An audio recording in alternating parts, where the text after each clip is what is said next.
जैकी श्रॉफ ने अपने एक इंटरव्यू में कहा था कि जब मैं छोटा था तो हम सब एक छोटे से घर में एक कमरे में रहते थे। उसमें मेरे पिता और मेरी माँ और मैं हम सब एक साथ सोते थे। अगर कभी मुझे कोई प्रॉब्लम होती तो मेरी माँ मेरे लिए रात भर जागती। मैं बड़ा होकर ग्लैमर की दुनिया में आ गया। मैंने बहुत पैसा कमाया और एक बहुत बड़ा घर बनाया। मैंने अपने कमरे के साथ अपनी माँ के लिए एक बड़ा कमरा बनवाया।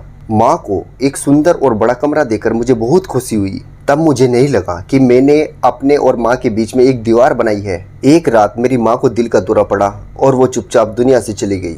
सुबह होने पर जब मैं अपनी माँ के कमरे में अपनी माँ को देखने गया तो मेरी माँ मर चुकी थी। दीवार के उस पार मेरी माँ को बहुत खांसी हुई होगी। उसने पानी भी मांगा होगा और शायद मुझे आवाज़ भी दी होगी। लेकिन मेरे और मेरी माँ के बीच में एक दीवार थी। मेरी ज़िंदगी की सबसे बड़ी गलती यही थी कि मैंने अपनी माँ और अपने बीच में एक दीवार बनवा ली थी। मैंने बहुत पैसा कमाया लेकिन एक ही घर में एक अलग दीवार बनाकर अपनी माँ को खो दिया। मैं जब भी सोचता हूँ बहुत दुख होता है। काश मेरे और मेरी माँ के बीच में दीवार न होती तो आज मेरी माँ जिंदा होती।